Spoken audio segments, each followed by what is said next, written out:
huge. I remember one of my judges' sheets, he didn't even have a description. He just wrote fucking huge. What? Yeah, because they give you the judges' sheets the next day. Yeah. It's fucking huge. Yeah. It's good to have you here. Thank You're welcome you, to the man. Niger conversation. Thank you. The pleasure's all mine. If my eyes seem a little bit low, is there's something I'm always tired, just genuinely because of my diet. So just bear with me. Always tired. Yeah. Oh yeah, because of your diet, like low. I mean, we're gonna get into that, but Alright. see, that's one of the things why I can't. Yo, I can't. It's difficult. Like the man. dedication to that, it's difficult. So, do you want to be called Chinedu or Junior, or do you go by both? I go by both depending on. It's actually funny because my name is Chinedu. My dad's name is Chinedu. Okay. But the people that call me Chinedu the most are actually my nuclear family. So my dad, my mom, my sisters, my Yeah. brother. And the reason is they used to call me Junior Boy when I was younger. I started growing and they're like, bro, we can't call this guy Junior Boy anymore. It's no longer Especially now. Especially now. And my dad used to feel a little bit weird about it because I was now grown. When I went to secondary school and everything, went to college. Once I got into college, he felt so awkward calling me Junior. So he's the one that stopped it first. Then everyone just started following. Okay, if his own dad is not calling him Junior, Disrespect that. but then in America, just because I don't want to explain how to pronounce my name. Yeah. But what's crazy is the typical person, because he has so many consonants back to back, Yeah. it's easy for them to pronounce it. Yeah, I mean, if they can pronounce Kozorski. And Yeah, they will literally like on the Koshki, first go yeah. they get Chinedu. So it's like Yeah. they can call me that, but a lot of people usually just say Junior. Yeah. And I like telling people he's Junior because it's like it still allows for that anonymity. True. If they want to, especially if it's like someone you don't want to really like relate with consistently, Yeah. they'll be like, yo, you know Junior? The other guy will be like, what Junior? I know like 5 juniors. That's why I say Junior. So it's that common that like you can just get missing in, Yeah. in the midst of the other But juniors. It's just like typically- those John. John, you John and love Zion Johns. and that. If you stand on the street and you just scream John, I'm sure 2 people will turn At around like, least, "Hey, yeah. call him." What's up? Okay. Yeah. Chinedu. Well, it's nice to have you here again. Appreciate it, man. Thank you. You're one of the people that I watching you over the past. When did we even meet? Back in 2018, oh, 2018? my God. Yeah. You know what I'm talking about, I right? know. I met you, skinny dude. I believe it or not, this guy was one skinny, tall, yeah, nice, just gentle, calm. I think the personality and the temperament is still the same. I think. I try. I mean, But then I left college, and then we saw each other again like a year. Was it even 2 years? And I was like, "Who are you? Who is this dude?" So that was amazing, and just hearing about stuff, and obviously went to your The debut, and that was amazing. So proud of you and what thank you you're so doing. much. It's God, though. It's Yeah, God. so we're gonna get into all that today, but first, this is Niger conversation, and one of the things I want, what this is about is, you're Nigerian. I want to hear your story. How did you get here? I know that's a broad question, but I try to give people the opportunity to answer that however they want and from how far back they want to go. Yeah. So it's like, how did you get to who you are today from your Nigerian story? Your background. You mentioned your dad right Of now. course. If you want to go that far, like, because I know wherever you are today, how you were when you were younger has a significant impact on that. So I'm curious to know, who were you back in the day? What was Chinedu back in the day? That nobody knows. Yeah, spill the beans. To be honest, I'll be very honest. I never had, I would say, a traumatic past. I never had anything that's like, oh wow, this happened and this made me who I am. It was more so something that was built consistently over time, especially my dad and mom. So I thank God for both of them because my God gave us, like, my family, my siblings. Yeah. God gave us a balanced parenthood. Yeah, that's My amazing. mom was compassionate and loving. My dad was hard. My dad was hard. So he's the kind of person that like I remember one time. This was like I'm gonna jump forward and go back. Oh, yeah. So I first went when I went to Life Where I transferred high schools in grade 11. So in 11th grade, they yanked me out of my old school at DCU College, Kwara State, and they put me in Life Fort in Ibadan. And the reason being, Life Fort had like their packaging was just amazing to the eye. Ogochukwu had gone there. They loved how Ogochukwu graduated, how she transcended to A levels. My older sister. Big sister. They loved it. The Life Fort knew how to market. So my mom yanked us out. I think they came into some new money as well, so they could afford Life Fort tuition a little bit. So they yanked myself and my brother out. My little sister was already going to Life Fort. So 3 of us went there. Damn. And when we went, it was so hard to transition because we already had the WAEC curriculum. And I had to transition to the Cambridge. Oh, my first term there, I failed. I failed like a clown. But it was typically because I didn't know what was going on. I was more so battling with the social aspect more than the academic. Because Life Fort was full of, the governor's kids, the politicians' kids. Yeah, it's like, and they're like, who the hell, who's this waste man from nowhere? Who's this nobody? I got people that, like, I remember I walked into class and I could see the demeaning looks they were giving me. Because they had this social class that they were like stuck up. Damn. Stuck up. And to me at the time, I didn't even know how to dip it because in my head I'm like, I'm coming from a DC where even if the politicians' kids are there, we die here. All of us were here together. Like that's one thing I appreciate about this year. Humility came once you stepped into that school. But Life Fort was like you could see, and because of certain cultures that were like made in the school, it made it easier to even create that socioeconomic rift between all of us. Like let's say Friday was like sports day, so you have everyone wear the jeans that they want to wear and the sneakers they want to wear. The only mandated thing on Friday was your sports shirt, your red sports shirt. So if you want to come in Balenciagas, you can come. That's the day. Yeah, and you got me that's wearing some off-brand stuff that my pops picked up from somewhere. Yeah. You feel me? So it's like you could easily see someone's social status from that. It didn't really hit me like at first it did for like the first 2 weeks, and at the point I stopped caring about it. Cause I don't know how. I feel like just subconsciously. That's tough at that age. It was because I had gone through Adesoye stuff. I went to Adesoye when I was 9 years old. That's when I started GS1. So I already gone through that. Like, we're gonna get to Adesoye stuff. I already went through that. So. It didn't hit that bad at a certain point. We're just like, okay, cool. And then, slowly but surely, guys, we're not like, when we get older, we don't really see that. Yeah. We see that you're a man, I'm a man. We're here together. You feel what I'm saying? So you got people that their parents come in helicopters, but the OB agencies, dude. The OB agencies, the parents come to visiting in helicopters. The school will clear the road for them. They will land on the pitch. Nah, that's crazy. Yeah. What? Guys were that rich, yeah. And it didn't matter because I was still chopping up with Daniel BGC. Like both of us are like we grew up in the same slums or something. Yeah. You would never see someone put themselves up above you once they felt like you belonged like in their group. Okay. So that it made it a little bit easier.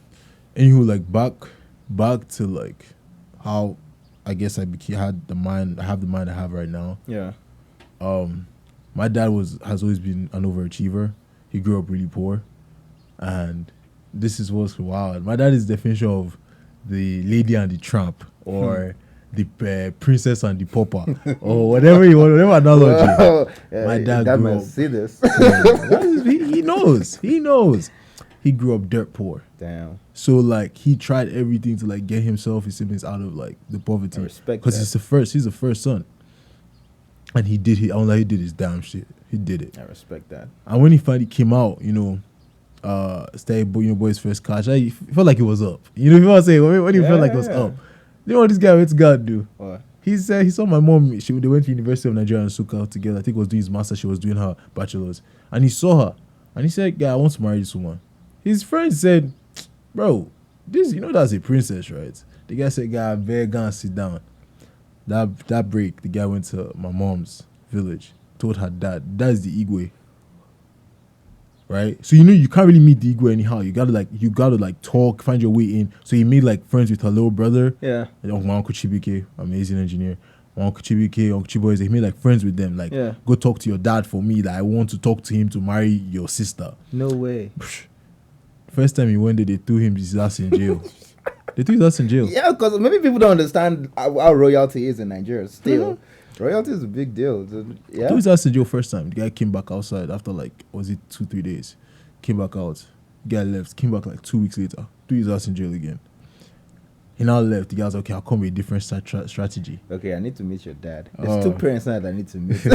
Your dad is number 2. Whoa. Oh, my dad is a legend though. The guy that came back like the 3rd time. But this time he spoke to his own Igwe to write a personal letter to my mom's dad that he's interested in marrying her. And his village is smaller than his village was smaller than my mom's village. Yeah. But my mom's dad was just understanding, and she was like, okay, well this guy really wants to marry my daughter. Let me hear him out. Yeah. So they heard him out, kicked his ass out. And the guy's like, bro, like this is they don't even be worth it. I don't know. He came back with like a different strategy this time. He went to someone of higher power in a different village, like neighborhood village. Yeah. He's from Imo State, so like Imbutolu local government, Imbieri. So he went to Owerri, which is like the capital of Imo. Yeah. And he told him the Igwe is there to write the letter. Yeah, because those don't really care. That's Yeah. not their daughter is trying to marry. They will write it. So they wrote the letter, and then this Yeah. time my grandfather agreed. He said, okay, go ahead now, marry. He married now. And it was crazy That was because some expensive wedding. I don't know. I was not alive. I didn't even ask about I mean, it. I'm but- just assuming though. Oh. I'm just like, yo. Knowing my dad, that cheapskate, probably not. Well, maybe my mom's dad though, because royalty, is Because gonna be a big in thing. Nigeria, period, weddings are like when you flex. Well, if you have it, Yeah, you flex. my sister But I just can't had imagine a royal family not flexing. yeah, my sister just had a wedding last winter. Yeah. That reception don't make it was wild. Yeah. I mean, it is what it is. If you have it, you flex Maybe it. how you flex it, yeah, it was wild. Wow. But yeah, they got married and everything. But from that story, what I'm trying to say was just to preach how resilient he was. Yo, there's no way my dad has that story now. That's like by default motivation to go for what you want. I asked him every single time I ask him, I'm like, bro, why didn't you just stop? Like Yeah. you guys were not in the same social class at all. Who are you? Like, who are you? The guy was like, bro, if you want something, if you really want it, you go for it. There's no like, and this, I'm not trying to be a motivator. And that's one thing I really, with this whole gym stuff, that's why I don't do no social influencing. you I don't don't do try, any, because like- I'm not going to be out here preaching to you something that I feel like you should know. And I'm also not going to preach, like, give my energy to do that. You have stuff to worry about. What I don't know, like I don't know how to explain it. It's not as if I don't feel like people should hear it. It's more so like at times, like the social influencing zone right now, the social influencing culture right now. It's like people are out there putting themselves on this pedestal. Let me preach to you guys. I'm like, I like their epistles. Let me preach to you guys how you should go to the gym. Yeah. Let me preach to you how you should live your life. I don't want to do that. I don't want to preach to you about that. Everyone has their own method. Everyone knows what they're going through. All I can say, the only thing I preach is put your best foot forward. You will never regret trying to be a better version of yourself every day. It doesn't make sense, because to me, it doesn't make sense when you want to be in the same place. I'm not saying go to the gym and go get a six-pack. You can literally go and learn a new word. You can go outside and get some inspiration and start reading a new book. You can start from 2 push-ups to 10 push-ups. You feel what I'm saying? So it's like that's what he said. He said like the reason he went to go for my mom is that he knew he wanted his next generation to be better than his. And he knew that was going to be set in stone with someone of my mom's caliber. Like, so exempted from the fact that my mom was pretty. That's not even why he went. He was like, I want my children to be better off than I was. That guy, bro, he's my dad. I absolutely need to meet your dad. Bro, T.I. has met my dad. Oh, for real? There's a time T.I. my dad was talking about. This is a different segue. I'm sorry. My dad is a biggie. He despises poverty. Because he says he has stayed with poverty. It's how he says it too.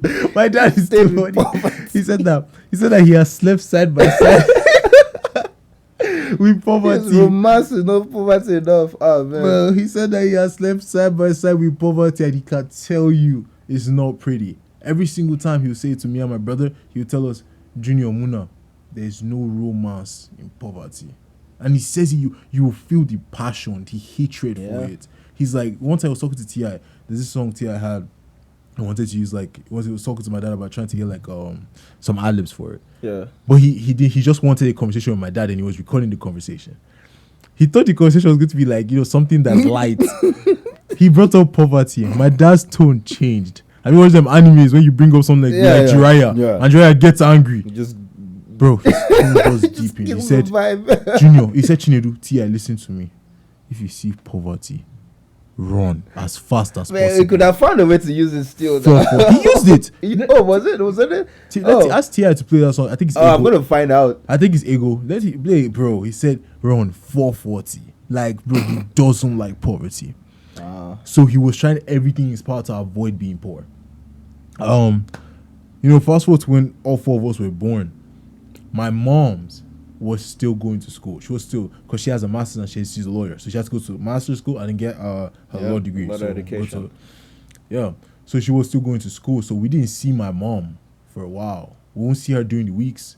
So we only see her twice, from Saturday and Sunday. Damn. So my grandma was staying with us, my mom's mom, because by that time my granddad had died, so she actually could stay with us. She was like, my mom just spoke to her like, I spend mom now, please. So it was my dad, our at this point I won't say our help, but like our auntie, she was staying with us like 10 years, so she's so close to us. And my grandma. And my dad and my grandma are the biggest advocates of hard work. They don't care. Are you sick? Oh, that's fine. How did you? Because at that time, around what age were you? When my grandma was with us? Because you're still a young kid. I was like, I don't think any young kid wants to be working hard. Oh, but that's the thing. My dad was smart. He used the hard work as incentive. So we wanted every game console that came out. So he would tell you, Junior, give me all A's. Munachi all A's. You get this. All right. So we had every game that's console. an easy deal then. We had every game console. If there's no incentive, then it's just torture for any kid. We had those. I mean, like parents that do that so that they, force you to go to school. Just and all that get all the A's and there's no. I didn't Why am I getting all I'm these A's? saying because at that point I don't know the worth of the A's. I don't know the worth of the reading and studying. Yeah, of the culture of hard work. Or there's like, so you don't get beaten. It's like, they say, we get A's because it's good for you. I don't know whether it's good. Orientation. I don't know whether it's good for me. You're telling me some story. Incentivized it. That's brilliant. He said, bro, you get this, I'll get you a PS2. You get this, I'll get you an Xbox 360. He himself, he will look at the latest game. Get it. And he will buy it. He will buy it. Once you get the A's, immediately you buy it. 2 days later, he will start calling this guy, guy. Let's say he's not in America. We're not traveling to America at that period. Yeah. He'll start calling somebody. One of my uncles here. Buy it. Find a way to ship it. We got the game. He never faulted his promises. Nice. Between God and man, he never faulted them. So we always knew, let's get these A's. Yeah, that's a valuable person to have as a father. That's a valuable, because even I can imagine just seeing him the way he does with the history that he has told you guys and just the way he's doing his things. Because I know growing up, more than what you hear, what influences us is even what we see and what we observe. Yeah. So I can't even imagine the amount of impact that would have had on you, man. Because just listening for how many minutes now, I want to meet your dad. But I know, man, bro. I probably, when I become big, now I'll be able to send him an invite. Like, when do you want to meet up? Let's have this conversation. If he was coming, just because he's probably not coming to Yankee this year, but if he had, I'll definitely told him to come talk. With him at some point. He has a very very perceptive mindset and is very influential. The way he talks, like he honestly, all of us as his kids, as we should, we give him a hard time. We're always like, me personally till now, I'm like, guy, this old man, bro. That's the joke. I say that he'll literally say something. I'm like, guy, this old man. My little brother's one is the worst one. My little brother will be like, bro, this guy doesn't miss. Because my dad would do the most outlandish shit. And in your head, you're like, bro, we don't need this. But we always do. It's crazy, like, this guy's perception. Like, when the NIN stuff came out. Yeah. I told him, I said, Popsy, I'm going to Yankee. I don't need this NIN thing. Go and sit down. How'd you do it?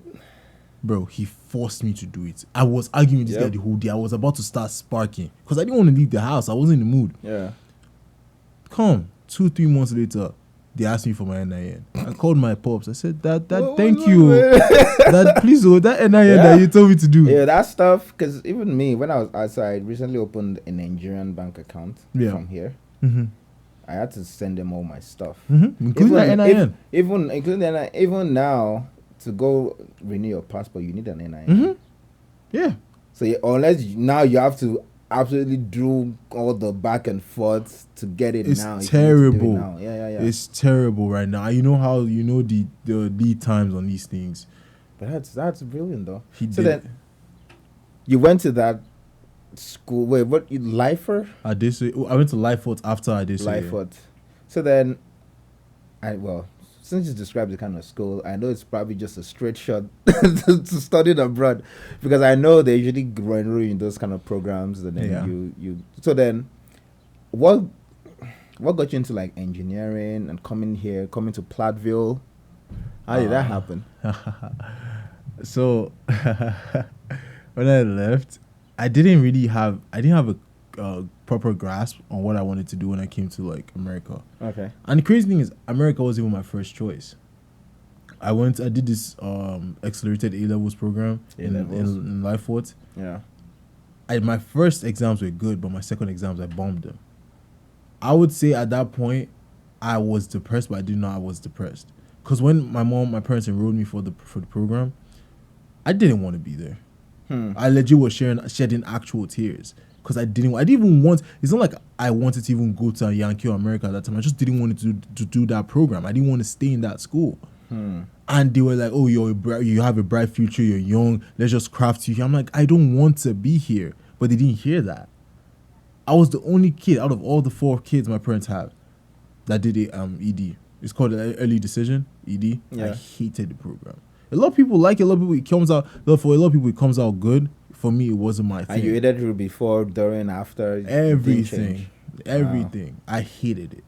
To top to bottom, I hated it. Till now, I would never recommend that. Why? Yeah. Because it put the structure. It literally yanks you away from your classmates. So let's say now you got both of us in grade 12, right? Yeah. In 12th grade. And then one of us has to do ED. They just yank you and seclude you. Somewhere else. Oh. It's like they're training me to be the next Artemis Fowl. I'm like, bruh. Like some special CIA type program. I just want to chill with my boys. This is our last year together. So while they're chilling, while my boys are chilling, having fun, we're studying advanced math. It's fucking statistics or mechanics. I'm out here like, bro, I'm not about to focus on this. I see my boys having fun. Programs were like after those was your last year itself. So they wanted a cleaner transition. So they started doing the classes in grade 12 instead of right after grade 12. Yeah, I thought it was right after. Nah, they started like an extra year thing, and then Lifefort, man, they always did the most. And but also, they always did the most. Torture. I hated it. I hated every second. And the fact that I had to stay in Ibadan, it was just no. Because it's not like you could come out and have free room. You're just in the school. You're like, bro, your boys are posting on, and you have your phone, so you have access to internet and all that. You can see what's going on. So your boys are posting like they're chilling together in Lagos or they're in Canada or and you're just there. Ibadan. Just in Lifefort, bro. Lifefort was in his own place in Ibadan. I hated it. I won't lie, they did their job, giving a good educational foundation. They did their shit. Yeah. But just the experience, I didn't like it. Okay. And I just didn't like it. But it's whatever. Anyhow, so after bombing that the actual A-levels exams, that kind of like stumped my chances of going to London. I still have some acceptances and some scholarships, but I was just like, nah, fuck it. My mom was like, okay, cool, let's go write the SATs.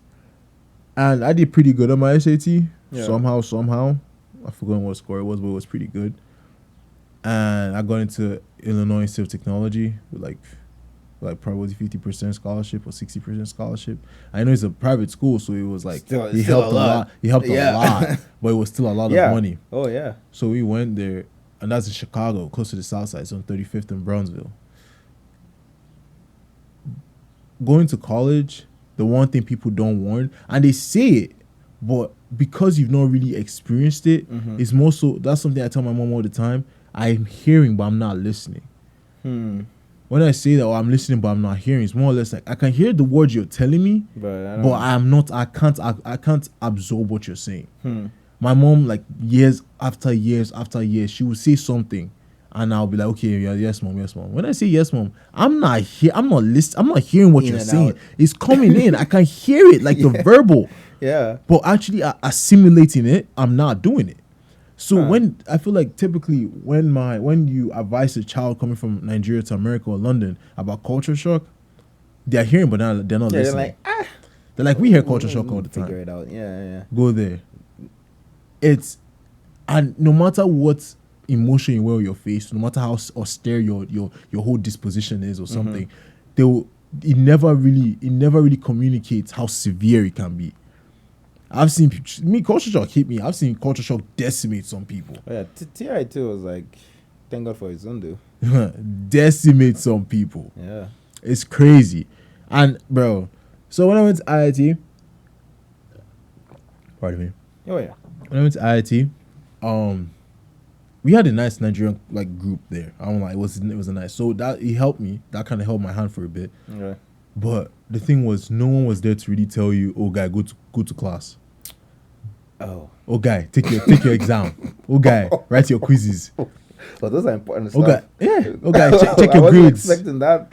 Oh guy, yeah, you feel what I'm saying? Yeah. What I'm thinking is, oh, let's go to party. Oh, let me buy shoes. Oh, let me talk to girls. You feel me? It's a little bit different. It wasn't even like all this stuff you see now, this healthy lifestyle. I was the person that used to make ice cream mountains. So I'll put like ice cream, put sweetened yogurt around it, so it's like an ice cream island, and then I'll put a wafer on top, and that was my dinner. Oh my god! And then after that, I'll wash it down with Fanta. Honestly, maybe I'll eat a burger if I'm too hungry. Yeah, damn. That's anyone that went to IIT with me can testify to that. So, and what's crazy about how my eating habits was diabetes runs in my family. So that was dangerous grounds you were treading. Very dangerous. I remember one time I used to go back to Charlotte for like summers. My aunt told me, she called me to the side one time. We had like a get together. A lot of Nigerians, a lot of my cousins are in Charlotte. And she called me, she was like, Junior, you don't want to be diabetic. I'm telling you, you don't. So relax. Because she saw me like downing the ice cream, downing the soda, like she said, relax. Yeah. And that same day, after like a couple, because obviously me, I don't like to listen. Say, I beg this old man, go and sit down. I went to go and carry another cup of ice cream. After the ice cream, bro, I felt so weird. It felt like my whole body was fighting against me. After that, I didn't touch ice cream for like 3-4 weeks. God touched you, like God touched you, bro, chill, bro, because you don't want to be diabetic, bro. Oh man, bro. And then Shasha. So IT, I never took anything too seriously. Yeah, started failing some classes. I started picking back up though. Once the time I started realizing that okay, this is what I'm supposed to do. I'm supposed to do stuff. Yeah, and the reason I transferred was one time we went to obviously, me still, I won't potpourri now, as young as I am. We went to a club that allows 18 and above on the west side, where Latin Kings were. And for some reason, we wore like color-coded clothes that night. So one of the gangsters saw us. We were walking the streets at like 2 a.m. We were trying to go to the Orange Line. I don't know why we were so stupid. We should have just taken the Uber. They offered the Uber, me like a fool. I said, let's go to the train station. You're in the group, you feel yourself, you think they will take off invincible right now. They will take off of you. Oh yeah. This guy tries to, he starts yelling and he circles the block and he comes back with like 2 other cars. We start running. We book it. I'm saying we book it. Climb like 2 fences. We start hiding in corners. We're scared. These guys they're driving their car through an alley looking for us. Damn. Bro, we're scared as fuck, bro. We have like obviously you don't want to talk, so we have a group chat. We're texting each other. Yeah. Like, bro, are you safe? Because we're all scattered. Damn. All 4 of us were scattered. We're texting each other, bro, are you safe? Scary. Listen, the guy was like, bro, one of my guys, bro, he was like, bro, I'm calling the cops right now. I was like, guy, keep your voice down. All of us were like texting, like, keep your voice down. You can call him, but keep your voice down. Bro, we were hiding for like 2 hours. The guys probably left already. Bro, no. Or were they? Because he hadn't called the cops because the guys were circling close to where Bright was. Bright was the farthest one from us. Bro, I was scared out of my mind. Shasha, we survived it evidently. And me like a clown, I told my sister about it like 3-4 days later. My big sister will go immediately. She relayed to my mom. My mom relayed to my dad. Done. yanked me out of Chicago. Oh yeah, they yanked don't play. me out. Nah, I don't play. I feel that like I've invested too much for nonsense Chicago to come and ruin things for me. They yanked me out. They were like, bro, we gotta swap schools. So that summer, that was 2018 summer, and I had applied UW Madison, Yeah. UW Platteville, all the UWs, places around, because I wanted to still be close to my guys in Chicago still. I Yeah. didn't want to go to Philly, places that were far. I stayed in the Midwest. And Platteville answered first. Platteville was quick to snatch me up. Oh yeah, Pablo knows. They were quick to snatch me up. And I was hoping to go to Madison because I had never heard of Platteville in my life. Oh yeah, and most people did. You know what I'm saying? And I think my college advisor at the time, Mrs. Atashi, was like, "Oh, Platteville is a good engineering school." I'm thinking in my head, I'm like, "What the hell is Platteville, bro? Like, I don't want to go to that shit box." Yeah. But I didn't really have much of an option because of the transfer deadline. We have a service transfer deadline. Yeah. Which, honestly, that thing's some bullshit. I don't know why we have it, but it's okay. That shit puts a lot of pressure on transfer international students puts a lot of pressure. So, I got into Platteville, thank God. We did all the onboarding and shit. That's how I found myself coming to Platteville, honestly. Wow. Then I met, that's it was the same bus ride. I met Joshua. Wanted to go to the Walmart. I met Joshua. I'm sure when your dad probably compared Chicago to Platteville, like, yes. It was mainly my mom. Nothing happened here. My son is good. What's crazy is my parents have never been to Platteville. Oh yeah. Or Madison. Only my dad has been to Wisconsin. Really? No, and that was Milwaukee last year. My mom has never stepped foot here. They probably compared it sounds like, oh yeah, safe. Nothing happens here, no threats, nothing. But that's been an amazing story though. Thanks for sharing all that. But we'll take a break, stretch our legs, and then we'll go into post. Chairman, the champ. Yeah. All right. We're back on the Niger Conversation with Chinedu, aka that. Junior. Any other AKAs you got? No, it's pretty much Chinedu Junior. Just your names. Yes, sir. Yeah. That's not much to it. But yeah, you've told us about how you got to Platteville. I want to just skip all of that Platteville stuff. I mean, unless you want to, there's something specific that you want to highlight, because I want to go to like. Well, actually, I'm not skipping all of Platteville stuff. At what point, because that's what I'm personally interested in. Yeah. At what point did you start working out? Because that's my personal thing, yeah. At what point did all that start? And why? How? Honestly, I was talking to my little sister about it yesterday. Oh, I'm sorry for segueing so much. It's just like everything the puzzle pieces come together at times later in the future. Yeah. And we were talking about it. I come from a really, religious home, but I'm not the most religious person. I'm trying to work on that. Mm-hmm. And something she said, and it's more or less God, God designs your path before you know. And there was a statement she made from a passage she read, because she's very religiously perceptive, and she's the youngest. Buti. I call her Buti because like she used to be the most adorable baby. If she sees it, she'll hate it. But she used to be so adorable, like a whole like dumpling. Wow. Yeah, because she was like chubby. Dumpling. She was chubby, man. She was dumb cute. I remember Buti. That's the first for me, dumpling. She was cute though. Buti, bro. She was so adorable. So she said something yesterday. She said you only realize when God has been aligning your path for you when you really bathe yourself in the love of God. I'm paraphrasing, but it's like the more you know God, the more you understand why some stuff happened. So me doing this whole working out stuff and everything was a result of me going to Platteville. This is why. So 2019 spring, I had HHP that spring. Yeah, and I was really living a very unhealthy lifestyle. I would just come back from, times I didn't even go to class. I would just come back from class if I did go to class, and I'll eat maybe a box and a half of pizza. Domino's. I remember all my guys that used to come and give me my food all the time. Amber, what's up? Dylan was good. Brock, my Yeah, G. shout him out. Shout him out. Those are the 3 guys on my rotation. They remember me. Every time, one time I had a conversation with Brock. Brock was like, bro, you always ordering pizza. I'm like, man, the pizza slaps. This Domino's. That shit trash. But I was eating that and doing all that, so I was gaining weight, very unhealthy weight. But it won't show, obviously. It won't show immediately because I'm not eating OD. It's just unhealthy food that I'm eating. So before the pizza, I'll have ice cream. Maybe after I'll have ice cream, stuff like that. And we had HHP. I think they told us to do like 20 push-ups, and I was struggling. But in my head, I was like, man, this fitness thing, I don't care, man. I beg, allow. I was good enough to pass HHP. The guys that were more fit than me, so it's aspect pot calling kettle black. Yeah. I said, guy, you can't do 20. You look for the nearest. It was like, let's get to put down. You know what I'm saying? T.I., that's when T.I. was heavy in the gym, and he took me to the gym one day, and we did like biceps or something. I was like, okay, cool, man. I think I will start doing this gym thing.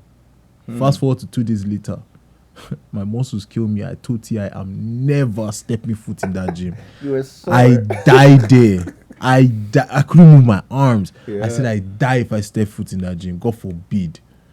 Hey, I didn't step foot in that gym. I stayed in Plaza over 2019 summer to do summer classes, because there was nowhere for me to really stay. Things were going on back at home in Charlotte. I didn't want to go back to Niger or nothing. So I just did some summer classes. Towards the end of the summer school, Izundu was there.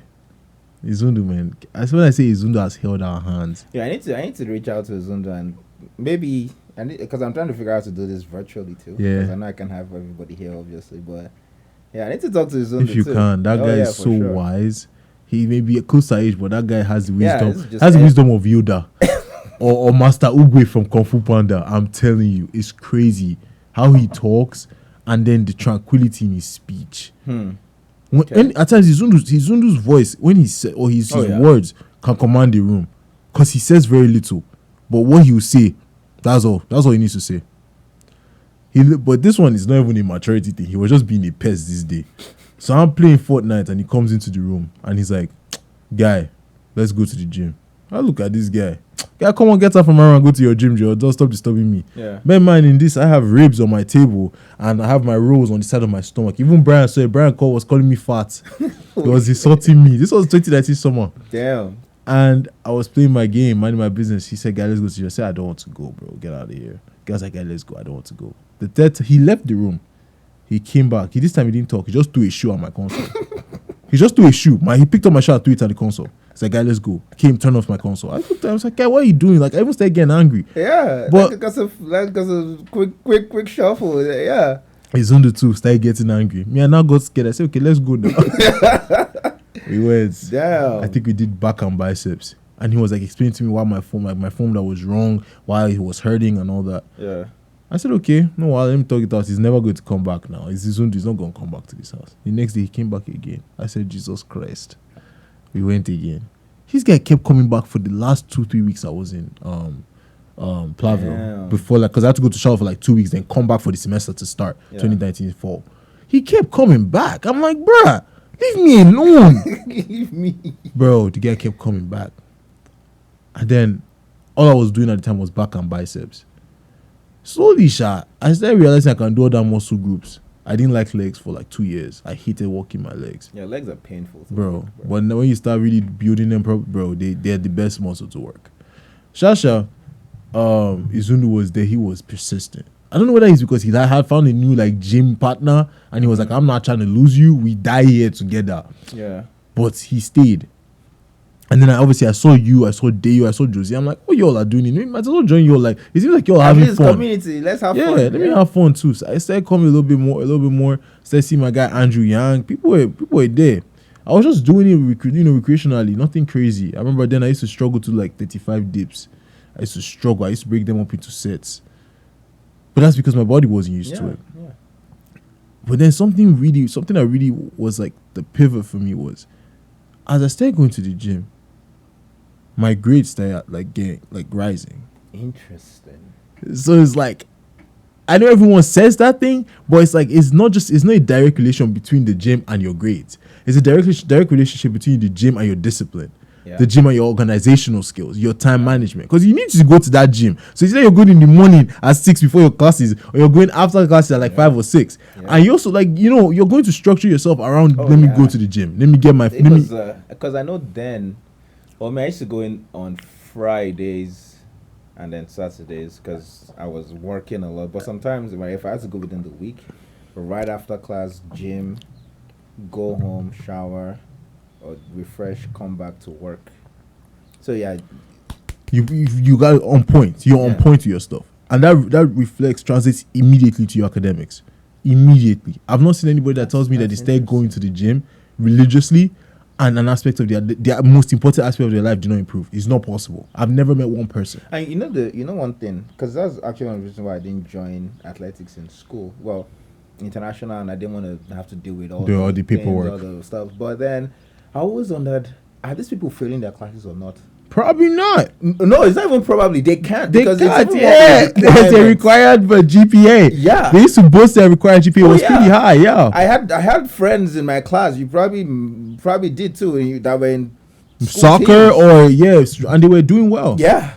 Yeah. They had no choice. Because if I used to be like, these people are probably failing. They're going to struggle. But it's like, no, they're not. They kept to a schedule. They were disciplined. I can definitely see how that. But that's interesting. Yeah, they were so it's like that discipline built, and another thing that helped to be consistency was the girls started coming. So once the girls started coming, grades started going up. I'm like, well, this is a good life now. You feel me? I started getting like muscle. I was dropping fat and I was gaining muscle. So yeah, with everything, it just seemed life just started seeming a little bit easier. Fast forward to 2020, COVID. We took a hit. Everyone took a hit. Yeah. I'm glad I left in 2019. I was... Yeah, you're done. That's what I'm saying. So, like, we left school. Yeah. We had to stay home. But for some reason, when I went back home to Charlotte in 2020, I couldn't stop going to, like, working out. We didn't have a gym, but, bro, we were doing a circuit of, like, 700 and something push-ups. Bro. We'll just keep... Me, my brother, and my little cousin, we'll just keep pushing up till we can't fucking feel our chest or our arms. Bro, call them right now. I remember that shit. We used to, at times we would be crying. We would just have music playing. I remember the songs back then. We would listen to Drake's Non-Stop. We're just what was it? Doing too much. Why were we doing that? You were just bored at home because of COVID, or you just wanted? Combination of we're bored, and I'm like the kind of person that, let's say I play a video game. Yeah. I don't want to start that video game again and I've gone back a level. I don't want to lose, more or less in life, I don't want to lose my progression. If I'm not improving every day, I'm fighting tooth and nail to keep the progression.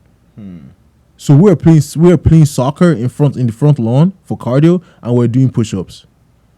That's all we're doing. Push-ups, sit-ups, whatever thing. At times Saturday, if we want to feel a little bit skimpy, we're gonna squat. No one really likes legs, but we'll just do as much as we can. Yeah. Trying to keep our diet under control. Things were still harder for families. So it was hard for like you to really say, auntie, I don't want to eat this. I want to eat this because it's high in protein and low in carbs. You just have to eat whatever. So let's say we eat something that's a little bit heavier in carbs that day. Moderation. When we eat in moderation, and we'll do the cardio to burn it off. Interesting. Bro, it was wild. But that's what we did. Gym started opening up. We started getting our shit back together. Oh, I couldn't wait. Oh, bro, we ran to this gym. I remember I didn't even pay for the gym for like the month. The gym guy saw me how much I wanted to go into the gym. The owner, gym manager, and he was like, "Guy, you're about to go back to school in a month. Just come for free." Damn. I thank God for that guy. It was Club Fitness in Charlotte. My uncle Phil went there. Oh yeah, by the way, all my cousins in Charlotte, they play sports. So you already know. I got a cousin Keno. He can bench 475. Yeah. Then my cousin's strong. So you had people around you too that way. Yeah, and they do this. Biggest trash talkers. They were the biggest trash talkers. They were like, bro, look at this punk ass nigga, bro. They will be insulting you as you're fighting for your life under that bench. I'm telling you, man. And they helped me. Oh, you TI. That's one of the things with working out gym. If you can find people that you could do that with, even if you don't work out together, but you go there together, like I can see you on your bench. Yeah, it's a community. Because if I'm chilling and you're there sweating and grinding, I'm like, gas grind. Because at the end of the day, we're going to meet each other in the house again. And the truth is, if you look better than me, what's my excuse? We're in that gym together. Yeah. You feel what I'm saying? Yeah. So yeah, you're right. You definitely want to find a family if you can. I would say don't prioritize finding a family per se. Yeah. Just let it kind of come organically to you. The more you go, especially if you go to an actual gym. I'm not talking about, sorry to put you all down, but that's what it is. Like the Vasa, most people that go to Vasa, they don't really go for the fact they want to work out. It's more a socialization thing. If you want to network, yeah, go to Vasa. If you want to work out, you want to find a more lay low gym. Like, don't come, I beg, don't come. I'm just saying my gym because I just want to give you an example. The Brickyard Gym. Yeah. That gym, very close. Yeah, I was You there. see, That was a nice. very gym. close knit family, and Yeah. these people that know everyone knows what they're doing. Oh yeah, there. it's not a fancy. It's not fancy. Let everything be shiny. It's not cute. No. It's not adorable. It's not the stuff that you post on Insta. It's dirty. It's dirty. It's mostly there's cinder blocks that we used to deadlift. Yeah. They hang our merch on the this thing roof. The fucking ceiling has old wood, so the moisture gets trapped in the summer. So it's musty as hell. But it's not pretty, but it gets the job done. Oh yeah, it was a solid job. Like, yo, Mm-hmm. I would like to be here. So if you really want to like work out, that's what you want to do. That kind of like transformation. You want to, if you can get that focus in Vasa, go ahead. Oh yeah. But it's very hard too. That's what You're I'm trying to saying. socialize You're and- trying to unless you're trying socialize. do that, but Yeah. if you're just going, then you can. Yeah. So I would say find a nice gym and get a close knit family. Like you want, like when I say close knit family, it can be like 3-4 people. You all be texting each other. It's not nothing crazy. You can find, and it's you realize the people that you even think are just like they're just working out, they're just bodybuilders. They got a lot more shit going on than you think. Oh yeah, everybody is busy. Yeah. Everybody has Yeah. When I first went to that gym, I didn't even think about it. I was like, bro, these guys, like, first guy I talked to was worked legal team for Facebook. Another guy I spoke to then there's a guy I met that goes to my gym. He's the best friend, or one of the best friends of the owner of Kapur. Yeah, Dr. Mishra. Yeah, I have his number. It's crazy. Bro, another guy I would talk to is one of the biggest contractors for this energy company. There's another guy I talk to, he has his own private IT firm. So I did this thing one time when I was going to Planet Fitness. Yeah. I wanted to shake things up a bit to just try it, like the early morning work, because I was never SADC. It tried to get me to go work out with him in the mornings in college. I was like, bro, I'm sleeping at that time. Self-sleepy. So it was even winter, right? I started going to the gym. So I would leave here 5 o'clock ish. Yeah. Try to get to the gym at 5:30. Yeah. Work out for an hour, shower, go to work. So my plan was to get to work at 7, leave 8 hours, come back home. I have my evenings free. Yeah. The people I met at the gym in the mornings, bro. Like, But the guys that make the real money. most of them were older Yeah. gentlemen, like middle age to older guys. The conversations they were having Mhm. at the locker rooms when they're done working out with each other, I was like, Yeah, like what the hell? damn. Okay. That's how it works. Because Yeah. you know that the if you're gonna leave your house in the morning, it means that was one of my motivations, was I wanted to start my day as early as possible and end it as early as possible, so I had time to do other things. Yeah. Like, people that generally want to do that are people that have a lot, like, you They're want to doing- have stuff done. Yeah. And the myth is you'll be tired in the morning after working out. I wasn't tired. Well, I wasn't like going Overly crazy and energetic. I was doing like weights for like 30 minutes and cardio for 30 minutes. That's kind of what I was doing. Mhm. So I had energy for days. Yeah, you were rejuvenated. Your body was woken up. Yeah. I was like, damn, okay. The benefits to that, bro. Yeah. Yeah. Going to the gym in the morning, taking a cold shower right after, the benefits to that. Yeah. I just can't do that because I gotta leave for work at 5 a.m. It's just I brought that up just to say the people at the gym, the people that go to work. I don't need notice the internet, social media, gym people. No, people that you would meet in real life if you go to the gym are great people. Yeah. You never know who you would meet. Because they don't have to boast what they're doing. It's now that the younger generation, Even we boast everything we're doing. Where I used to work, my boss, he used to go to this F3 So it's a group of people that they just meet in the mornings and work out, like on the field. Yeah. The things they tell me, then I'm like, can I even do that? Like you'll be saying they are doing like 200 burpees, and then they run. They have like a circuit that they do. Lift a cinder block, run like 200 meters, drop it, do push-ups, do burpees, run again. That's one. Hit workouts, yeah. And they do, and this man is like 50s. I'm like, whoa, it's crazy. The functional strength, yeah. And then people he meets also, I'm like, yeah. I mean, even he owns the company. Like somebody meeting him there, you know. I'm like, yeah, don't play on the gym and don't take it seriously. That's how it is. You really, a lot of people really, they just go to the gym nowadays to go to the gym. So then, you know, your family that did sports and everything, that was what kept you going. Yeah. And then you just kept. I mean, so how I saw it was, as I said, everything. My life just got better and better with the gym. So I didn't want to fall back. I didn't want to roll back to who I was. I'm not someone. I don't like regression at all.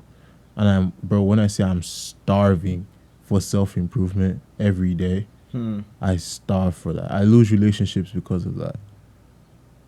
It's unhealthy at the point where I am, because there's a lot of people I don't put before my own self-interest, which is very selfish, which is very narcissistic, which is very conceited. But hear this. My ex said something to me that she said, it was how she said it was a bad thing, but how I took it was a good thing. She said, in your life, it's a Chinedu show.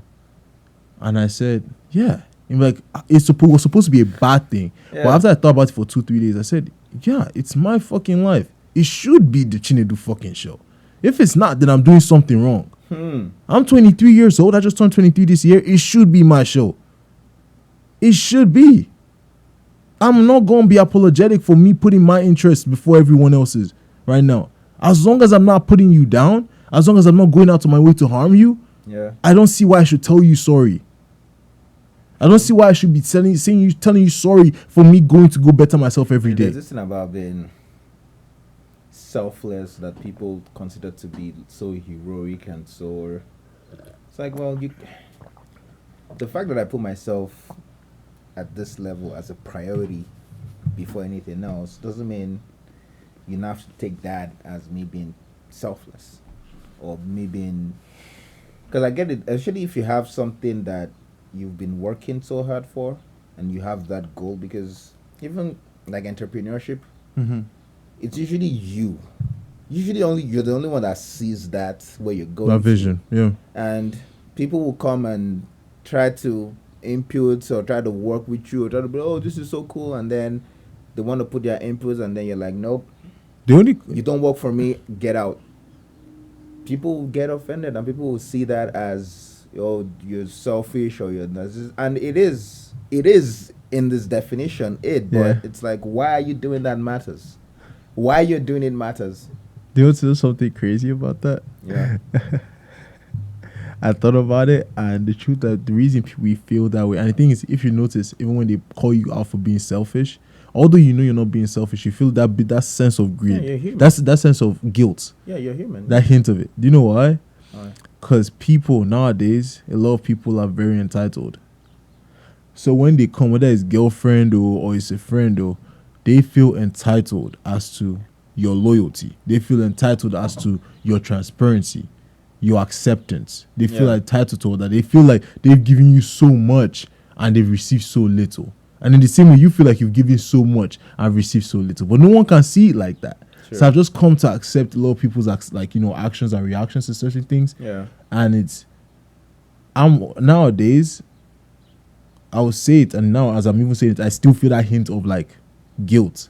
Yeah. I'm going to be selfish. I'll tell you all now, I'm going to be selfish. I'm going to put my interest above everyone else's interest. Yeah. But I promise you one thing I'm not going to do is I'm not going to treat anyone less of a human than I am. And that's important. I'm going to treat you with the same love I should. Honestly, it's the words and the words themselves, they define certain actions, right?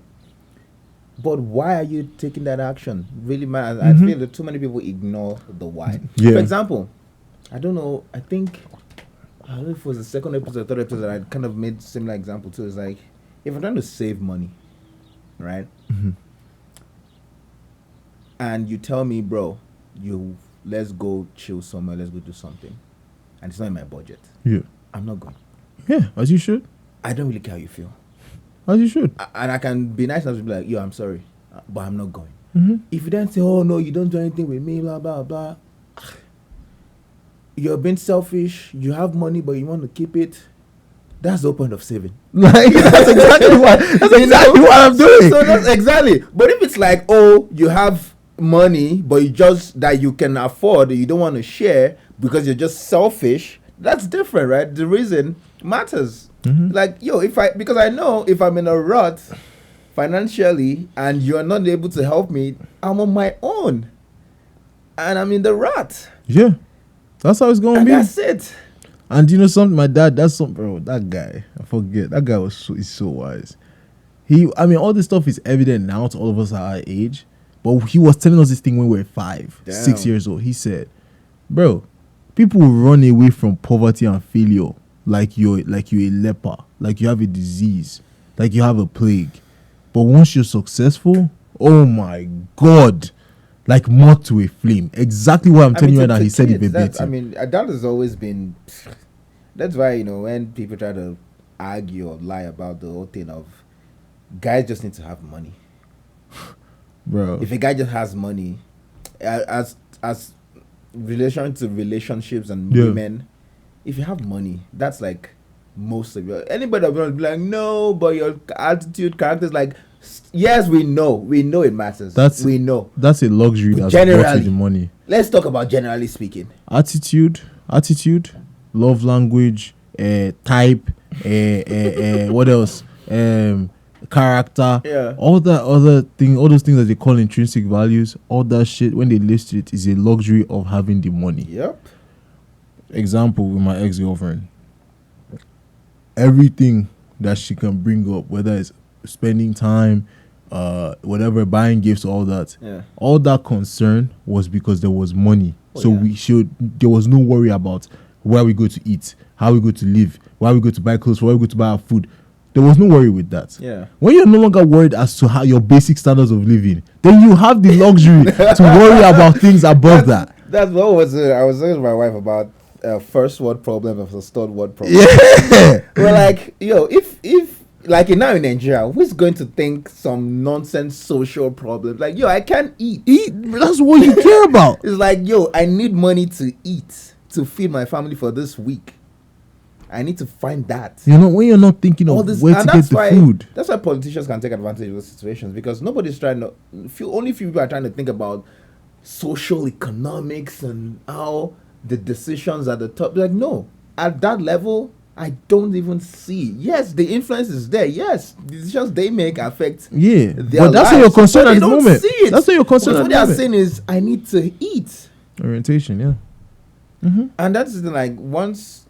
To your point of, once you have your basic needs met, that's when you have the luxury to then find other complex, and then you're like, oh, let's be philosophical with this thing. Let's try to find this more meaning to life. Like, bro, no. bring all the packaging that he wants. He gives me all my love languages. Oh, he does this. Oh, he's retrospective. All that stuff. Yeah. Bring all of that without bar. What happens? The first thing that's going to come out of their mouth is, this guy is a bum. That's the first thing that's going to come out. And even the guy, men generally have different needs, women have different needs, but it's like, unless God's just with you and it just happens, you're just honestly lucky. Luck is on that thing, has to be spiritually ordained. Honestly, spiritually ordained. Yeah, because no woman, I'm telling you, it's not. This is never from just. Oh, I would say that's probably rare, very rare, very rare. No woman would just, because the thing is that, and it's not just a financial standpoint. Tia said this not too long ago. We were talking about it. Human beings, not just women more so, but human beings, were naturally competitive. Oh, yeah. So every woman wants to have a significant other that, bro, when she brings him to the table, it's like she has a fucking, what's that thing in poker? that they, when it's a full house. Yeah, full house. Yeah, that she just has a full house. There is no argument. As per this guy is just the best guys man. have theirs too. You feel, and guys also have their yeah. Babe, she's like, everybody, stop what you're doing. My girl is here. Like that's my job. You feel what I'm saying? Yeah. Same. That's how goes for girls too. They don't want to have to even like. They want to talk about like, oh, this is how great my guy is, but they also wanted that the guy is so great he can talk. Yo can talk about without me even saying anything. So it's like, if you don't have money, no matter how retrospective, how bright you are, whatever, bro, and you don't have bread, you're a bum. And that comes to back to the point of you doing what you need to do to get to where you need to be, whether it's financially, whether it's socially, like not hanging out with friends just because you need to study or you need time, or not splurging on something so that you can meet your goal. Some people would see that it's going to be selfish in their eyes. You and whoever is on that journey with you will sit down and be like, we are doing what we need to do. Mm-hmm. If you watch any self-development show ever, any financial show ever, one of the things they tell you to get out of that situation is there are drastic things, like you need to stop going out to eat at B-Dubs or Texas Roadhouse or whatever. You need to stop doing that. You cannot afford it. Stop. Or you need to stop spending so much time doing unnecessary things. Yeah. Like if you need to work on this project, you don't have time to, because resources are finite. Mm-hmm. Your time is finite. Even money is finite. Your energy is finite. Precisely. You're going to get tired. Mm-hmm. So it's like, if I call you, let's go hang out today, you're going to be like, yo, I'm not hanging out. And that can be perceived as selfish. And that's just... And, well, one of the things is that if the person who is affected by that can see beyond themselves, then usually be resolved. Otherwise, it just won't get resolved. And it is what it is. It is what it is, yeah. That's how relationships get, they dissolve. And honestly, I've come to understand that that's just something that has to be accepted. You feel what I'm saying? Because that's how it is. If it's valuable enough to the both of you, you would see beyond just yourself. I mean, like, if I value you enough as a friend, and let's say there's something that I'm like, man, guy, I don't like this. If I value the relationship enough, I would see beyond me. I'll be like, okay, let me look at this thing from your perspective. Why are you doing this? Or why has this been happening? And I'm sure if I can look from your perspective, I might see something that I've been missing. I'm like, oh, I get it. That makes sense. But people rarely do that. Yeah, entitlement. Or people just can't bring themselves to do that. And then once you can't do that, and it's like, well, you can only see that from your perspective, not from mine. And I'm trying to explain this to you, but you're not listening. So there's no line of communication. Yeah, business... people you want to work with, because let's say we are assigned task, like, hey, we're trying to hustle this thing together. You need to do this. You need to take care of this part. I need to take care of this part. And you're not doing your part. And I'm like, bro, fucked. Why aren't you doing this part? Are you not seeing this from my perspective? Like, you're wasting all my efforts on this end. Yeah. It's like, if you're wasting my effort on this end, what are we doing? We either move on or we find a solution to figure this out. And if they can see that, then things usually, but if they don't, then it is what it is. I'm not introspective enough to see from the other person's perspective. So what I do is I tell the other person, like Tia and I, we have this relationship is very like how we talk is I will tell you. It's not just that everyone I know, even my siblings, no matter how young, you can be 10 years younger than me. I will tell you, if I do something that pisses you off, bring it to my attention. Please do. Because I don't want to think about, I don't want to have that caution every time while relating. Let me not say this because I'm going to step on this person's toes. It makes the conversation it's so inorganic. How am I stepping on eggshells? Let me step on the eggshell, then you let me know. I didn't know. Sorry. Yeah, there's a time I think I did something. I snapped at T.I. Like I did this. And that just gets his attention and he doesn't like that. And he said it. Because that's why I like T.I. He's outspoken. He said he was like, I don't like it. I said, oh shit, my bad. And I apologized, and I never did it again. It's adult It's that simple. Yeah. It's that simple. It's amazing to me. Like, I like that kind of stuff, but it's like, we need to be able to do that as adults. Like, no, same goes for, I know the stuff that pisses me off, so I kind of, throw it into, specific situations or like scenarios. Yeah. Like now when I was running late, I remember I Oh yeah, texted. if I didn't even see it, is that still with me, right? Because I know, okay, we're running late. There's probably something going on. What we're doing, we just kind of chill and hang out. Yeah. It's not really time. We set a time, but it's not really time. I didn't. It was when you called me that I then opened IG and was like, oh, you even texted me. Yeah, because But I appreciated that you did that. that's how, because I know how I want my time. Yeah. When we have an agreement, I'm still accounting for the plus or minus 20 minutes. Let me tell you, right? Actually, like I was, I got everything set up. Yeah. I was going because I can see the parking lot from here. I was like, is this I was going to the room, I was like, okay. Cause I didn't even check my phone because my notifications I don't get them unless I open the app. So I checked. I was like, okay, maybe it's probably still on his way or something. So I was just kind of going around doing stuff, getting ready and stuff. Yeah. So yeah, and yeah, that's amazing. I have to. I started. I was like, this guy. I have to. If we make I don't. One I thing. appreciate that. Yeah. One thing I don't mess with is my time. Yeah, I don't like fuck with my time, bro. I don't. The thing is, I'm not out here. I'm not Bill Gates. I'm not Tim Cook. I'm not out here that I'm doing things. But it's like the things I do. I plan my days. I can plan a day 5-6 weeks before. Just a day. It doesn't have to be like I may not travel that day. That day can be me just going to the gym, going to U-Haul. Go like yesterday I had a busy day, right? And I planned that thing 2-3 weeks before. I had it on my phone, like when I was going to do each thing. Yeah. So it's like if you come to me on Friday morning, that Friday morning and told me, oh yeah, bro, let's pop out. There's no popping out. The emoji I'll send you, or the meme I'll send you, you'll be like, I'm a fool for texting this guy. Yeah. So it's like, if you're not telling me this thing before time, stop, don't tell me.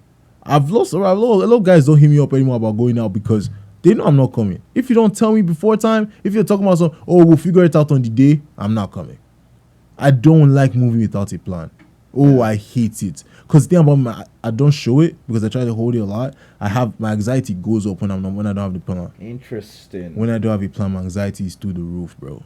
It's through the roof. Like I'm out here, my palms are sweating, my eyes are dilated, bro. Wow. Yeah, because I don't know what's going on. Interesting. So now that comp, because I didn't know what was going on, Yeah. I was anxious the whole time. Stupid anxious. So let's actually get into that. So how did you even get into that? When I went to Brickyard, the owner, Kenny Weber, God bless them. Kenny Weber and Alex, which is a personal trainer. You all should train with him. Alex, amazing guy. What's his Instagram? I forgot his Instagram. What's Instagram? Enlighten Fitness or Enlighten Fitness, I think. Super cool guy. So they all was a Friday morning. I went to the gym. So Friday, I don't work Fridays to Sundays. So during the weekdays, I go to the gym in the evenings. Yeah. From 6 to 9, and then during the week, like during the actual weekends, I try to go to the gym in the morning. Latest I'll be in the gym at like 9, but earliest I can try and be there at 7. Okay. So I was there early on a Friday, really empty, and I walk in and Kenny and Alex are sitting at the desk, and they're like, "Bro, you don't want to compete?" I was like, "Nah, fam, I'm cool." So I walk past them. I'm tired. I just wake up from sleep, so I'm still disoriented. I'm trying to get my bang in and get my shit going. So I'm working on. The good thing about the Brickyard, y'all, you can take off your shirt and nobody will say shit. And you said you don't want to come here. That's still not gonna come, because the truth is, everyone likes that pretty shit. I can compliment this gym top to bottom. They're not gonna come. Yeah. Because they like the pretty shit. They like going to the gym and they see the girls wearing all the leggings. They like going to the gym and they can chop it up and there'll be no judging faces. Yeah. They like going to the gym and it's like, oh yeah, bro, the place smells nice. We can set up our cameras here. I mean, I'm not gonna lie. There was a Experience Fitness one time. One of my friends said, "Oh, if you're looking for larger free weights, go there." Yeah. I went there. I was like, "Why are their stuff old and scratching like now?" I'm not. If it's not pretty, people don't like it. People like, bro, I'm not gonna get to, bro. I'm just doing tetanus from this, cause our shit old, man. The amount of times I have to fix a machine during a set at time, bro. The amount of times I have to go and get the oil so I can make sure that the pull downs don't fucking hook on me. Or you have to go and bro, it's crazy. You gotta go put rust removal on some of the equipment. Yeah. Jeez. Yeah, but I love that gym to death, bro. I don't lie. The rack pull is even bent, and none of the weights are standard. You got 45 plates that are actually 48 pound plates. You got the Smith machine. Yeah, I think I noticed that. When I was the weights aren't standard. What's wrong with what's going on? what's going on here? It's like, wait. What's going on here? But that gym builds so much character. Imagine at times when I walk in there and then after comp, I feel like Creed.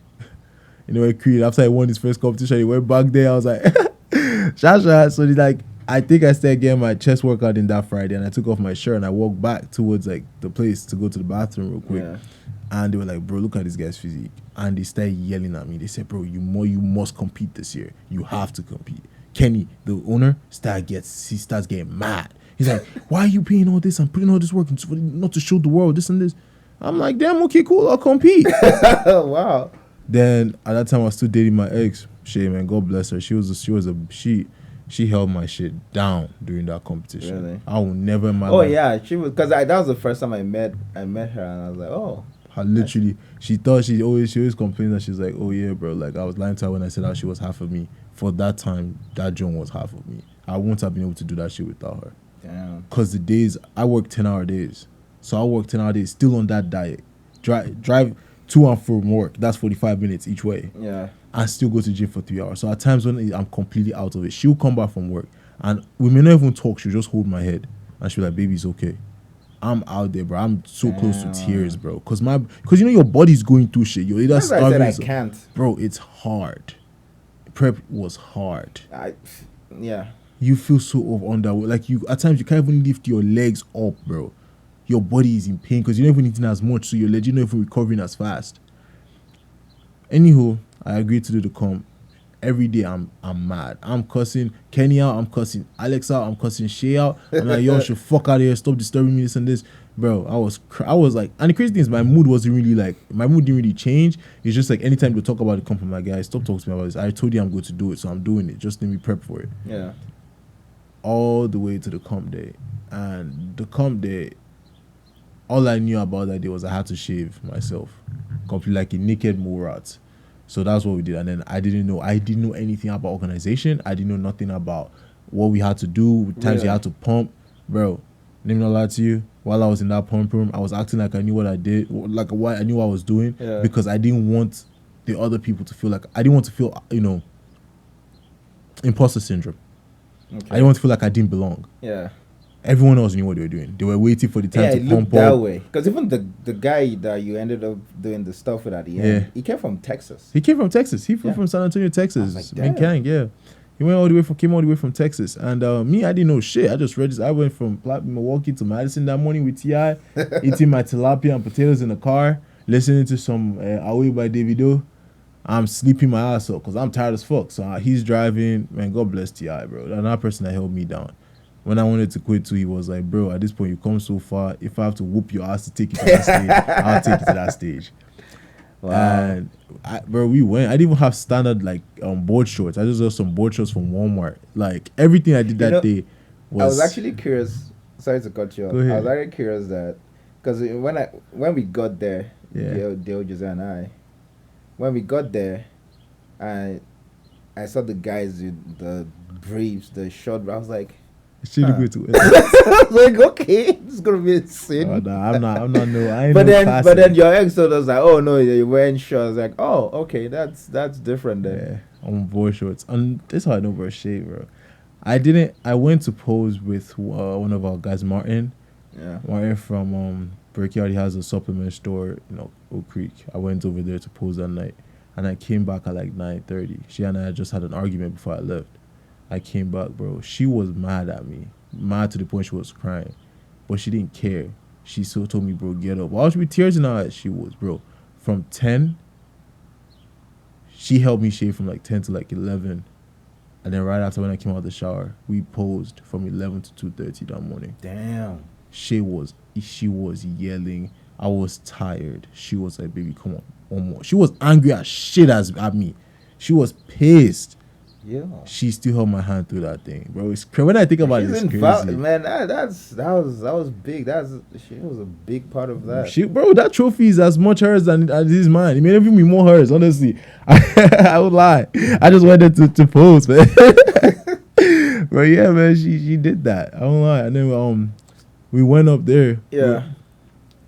I didn't know shit that was going on. Even backstage, backstage, I was texting Tia and Shay. I was like, bro, I don't know what's going on. They're like, bro, you got this. Just go with the flow, ask questions, and get yourself right. You got this.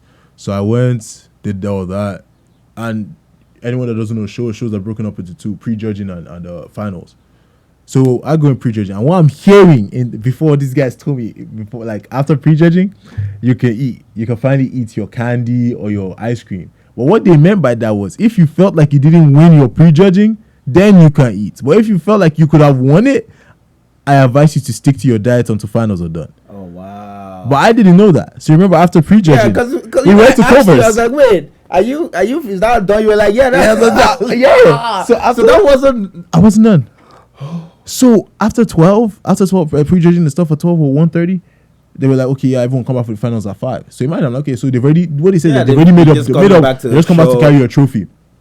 And we went to Culver's. I had a milkshake, dipped TS fries in my milkshake. After that, I had ice cream. I had some M&Ms. Finally. I had some M&Ms in that ice cream. I came back, and my stomach doesn't take those sweet things because I don't eat them normally. So my stomach right now it doesn't take it. Yeah. It rejects immediately. So my stomach's rumbling, but I don't care. I don't have a smile on my face. I'm like, oh, finally. The next day, I even got pancakes because I hadn't eaten that shit in months, like 9 months. I didn't touch that shit. So came back at 5. I spent him come carry my second place or my third place trophy. As long as I was, I was a participant. Yeah. Give me a participant award. Something. Bro, I'm gonna live with something. I'm saying, yeah. We come downstairs, and then this guy, one of the guys from Classic, is like, "Oh yeah, man, it's probably you and this Minkan guy that are probably going to do the finals." I'm wearing my hoodie, and my stomach is rumbling. I'm looking at these guys like, "Bro, I gotta go to the bathroom," but I'm like, "What are y'all talking about?" They're like, "Yeah, bro, you had like one of the best physiques up there, so it may be you or this other guy." I'm like, "Eh?" I look with the corner of my eye. I see the guy from Texas that I did the finals comp with. He's eating his salmon with his this thing, the lentils. I'm looking at this guy like with my ice cream in my stomach. I said, Jesus Christ. I tried to keep it cool. So we went again. We went up to do our like the tall division first. Yeah. So we did the tall division, and I won that. When I won that, bro, my heart sunk. Yo, because I didn't even know I was just happy to be there. Right? Yeah, me too. I was happy to be there. I was happy to be there, right? But then we see your ex was like, oh, he's gonna, because where we're sitting was on the left side. Anytime you came up, in fact, we thought you were someone else was you. They went to the front, and the front were just laughing like, no, you guys should calm down. It's gonna come out later, right? So then when you guys were going, I was like, we all knew, okay, yeah, your physique, sure, definitely very unique up there, but I don't know how they judge. Yeah, the other black guy was giving you the run for your money, in my opinion. He was. That's what everyone said. I was like, yo, that guy is the only thread here. Yeah. We knew that fact. Like, okay, that's the only thread here. The rest is, but it was like, okay, maybe first time. I don't know. When you announced that you won, yo.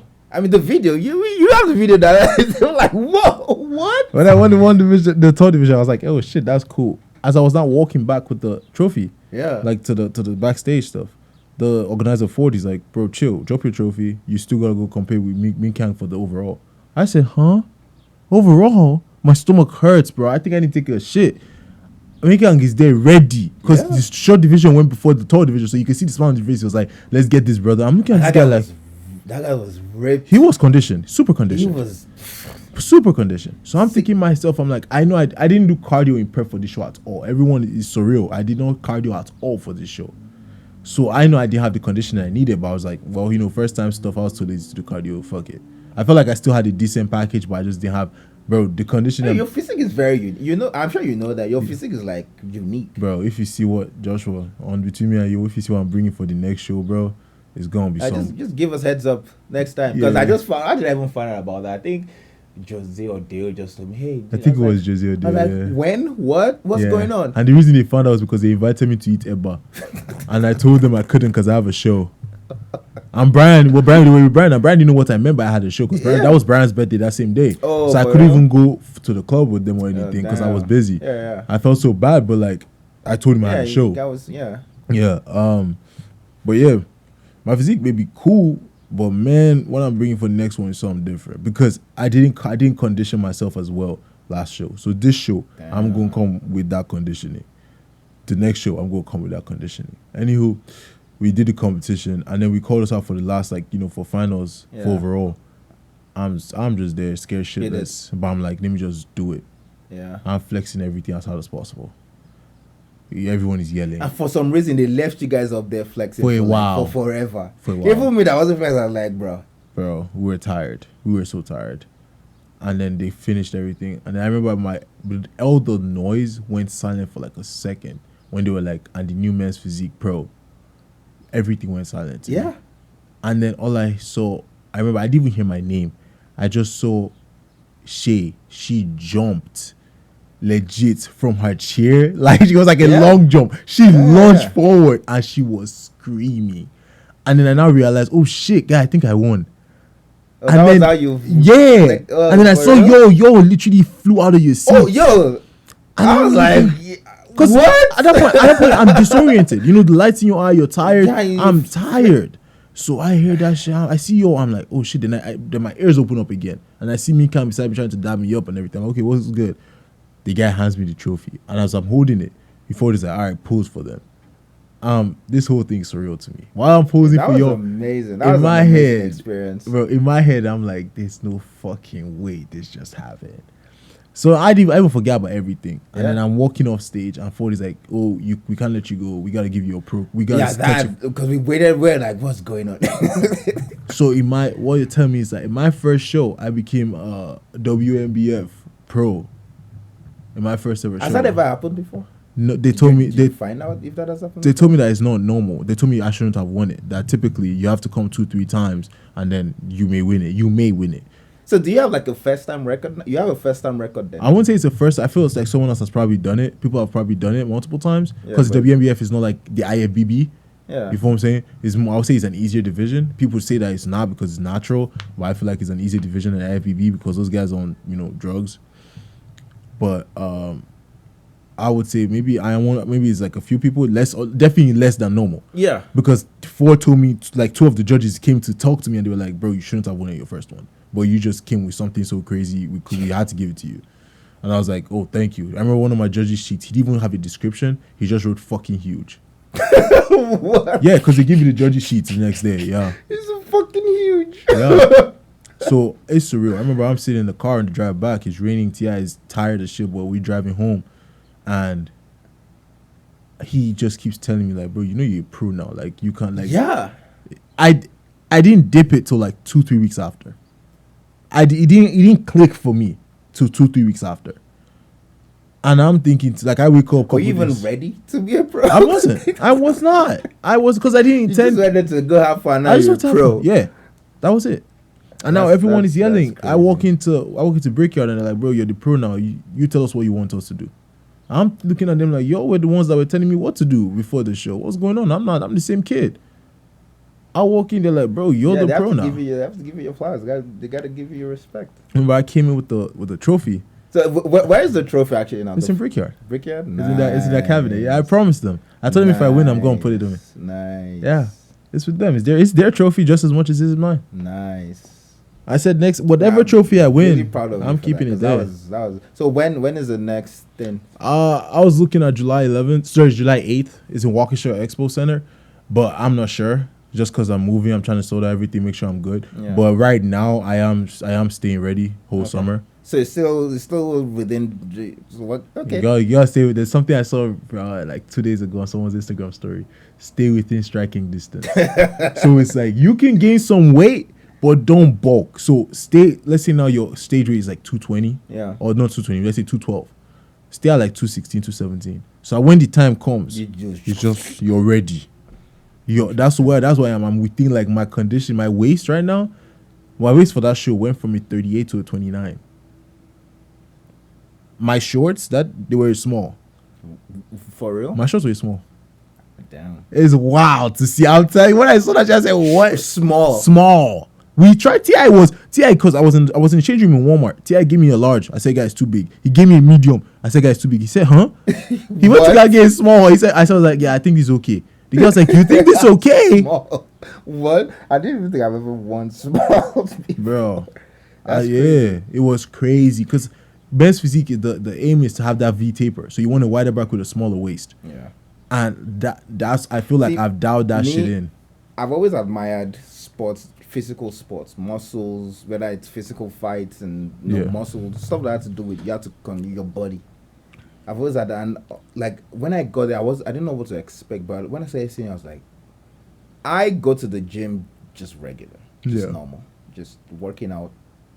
When I started seeing those men and women conditioned and blind, I was like, nah, I know what they probably have done to get there. Hats off to them. Like It's I had this terrible. appreciation. I didn't know I was going because I've seen in TV and all Miss Olympia. I'm like it's I wasn't been like, oh, why was all this flexing muscle? But when I was there in person, I was like, no, I appreciate the work they had to do to get there. And then even hearing what you if like Sadek, Mm-hmm. the thing Sadek has to do, that's one friends that does MMA. Yeah. When he's getting ready for a fight, It's crazy, bro. because when you say you stay within striking distance, that's not how theirs work. Theirs is they go back to their normal weight, and then whatever the fight weight is, then they have to go there Yeah. to weigh in, and then it's like you're doing this with your weight, and that's like your body's like That's how the typical bodybuilder does it too. I'm just different because I'm not here for the sport. As I said, my shit is self-improvement, Yeah. but I also like looking good. So I stayed in men's physique division because I like the aesthetics even in the off season. So let's say now I want to bulk to 220, 217, 218, Yeah. 220. Yeah. I'm 6'3". So the way my weight to distribute in my body, especially with the recomposition, I will still have my frame just filled out. yeah. So I'll still have the aesthetic look. And then with competition, you just kind I'll of just tighten it. So it's like at that point I retain some more muscle, but I'll have like Yeah. better conditioning. well, that's I'm really proud of you. So then you're already merch and all that. What does the future hold for you, man? What's going on that you can share? What you got going on? I'm the kind of guy, if you ever watch Top Boy, I'm the kind of guy that wears tracksuits and a trench coat to do business. I'm not a desk worker. So I'm looking at, a lot of entrepreneurial ventures right now. Yeah. That's what I want to do. Bodybuilding is a side thing for me. That's why I said, that's why I remember when I was coming back on that trip, I was telling T.I. I felt bad for winning because I know there are people that dedicate their lives to this. And T.I. said something that really resonated with me till now. He said, if I ever show pity on them, it will be disrespectful to the sacrifices they've made. That's some anime shit right there. Some animation right there. But it makes sense. That's true. He said that I should never Because in they've my equally life worked hard and they didn't win it, and they're gonna work harder. And I said I should never in my life take it easy on them. I should beat them to stupor. Yeah. He said that if I have the opportunity to even flex on them while they are failing, that Because they're lying imagine down. telling someone who has worked out to be like, oh, nah, me Don't that take looks it really easy. good. I'm not really awesome. I'm just here to hang out. Nah, that's disrespectful. That's disrespectful. Yeah. Because they've worked hard for this shit. Yeah. So that's why this next show I'm actually doing cardio. I'm actually doing abdominal workouts. Like, y'all want something, I'm gonna bring the best I can possibly bring. Let's go. So bro, I was telling Tia the other day, we were talking, and he was like, even my brother too, we were talking about it last night, even Munachi, he was like, yo, guy, this thing you're doing, like, have fun now. My head right now, I don't know how to stop. I fell in love with the self-improvement so much. I'm like, Joshua, in the mornings, I eat eggs and ketchup because I don't need the extra calories. I don't need the extra fat. Eggs and freaking ketchup. I never thought in my life I'll ever eat that. So it's egg whites, yeah.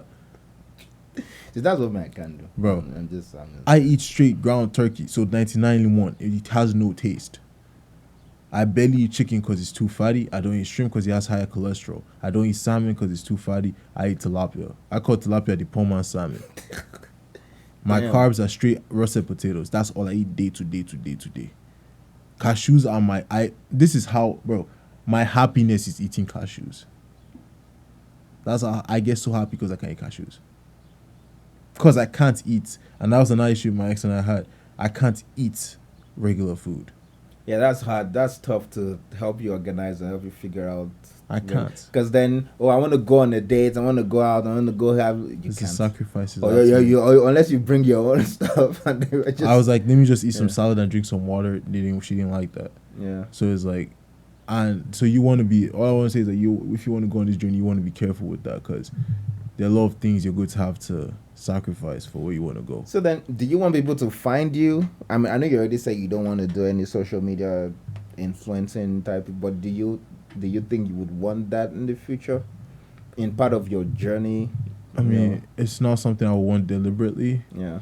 Because I just don't have the Because time. I don't have the I think energy. people would think they may be able to achieve this if they worked hard. I'm sure they would want some motivation. Like, hey, bro, let's connect. And would you want that? Yeah, no, like that shit is the most amazing thing you can ever tell me. If you come to me like, bro, let's do this, and I see that you really, there's something from Rick and Morty. Tia and I always joke about it all the time. Yeah. There's this guy. He was like, I think they killed him, and he like resurrected himself there and then. And the guy was like, Rick was like, bro, you can do that. How he said, you gotta want it. Yeah, that's the latest. That's the newer episode, right? Yeah, I need season 6, Story Lord. I need to go watch that. Story Lord. He Yeah, was like, I forgot. Last one I watched was 5. Yeah, I was waiting for this, but like, I don't know. That has to be new.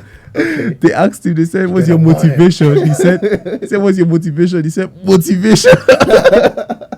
It's like season 3. They were on the story train, and the guy has like, so the stuff that comes down from your abs to your legs.